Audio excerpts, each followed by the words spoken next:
గుంటూరు జిల్లా తెనాలి నియోజకవర్గం కొల్లిపర మండలం పాలకేంద్రం వద్ద ఫినిక్స్ ఫౌండేషన్ మరియు శంకర కంటి ఆసుపత్రి వారి సౌజన్యంతో ఏర్పాటు చేసిన ఉచిత కంటి వైద్య శిబిరాన్ని మంత్రి నాదెండ్ల మనోహర్ ప్రారంభించారు.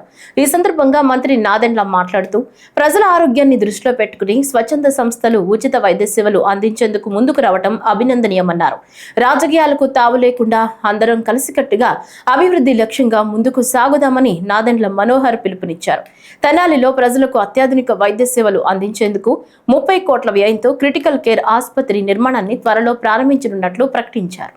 దాంతో పాటు యాక్సిడెంట్లు అయినప్పుడు ఎవరికైనా ఇబ్బంది అయితే తెనాలిలో మన క్రిటికల్ కేర్ హాస్పిటల్ ఉంది, 100 పడకల హాస్పిటల్ దాదాపు 30 కోట్ల రూపాయలతో మంజూరు చేయించి అది కూడా మనం ప్రారంభించాం, కట్టడం మొదలుపెట్టాం.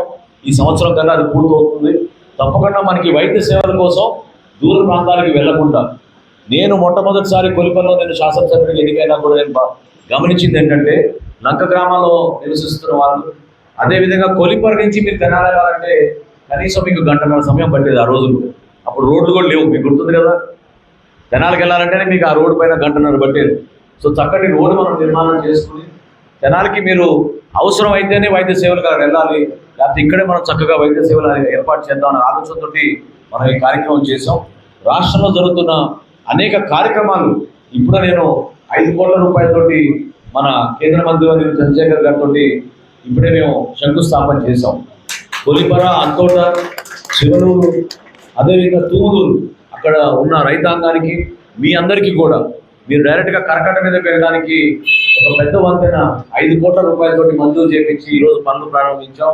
అది మే ఆఖరికల్లా ఆ 5 కోట్ల రూపాయలతో ఆ వంతెన కూడా పూర్తవుతుంది.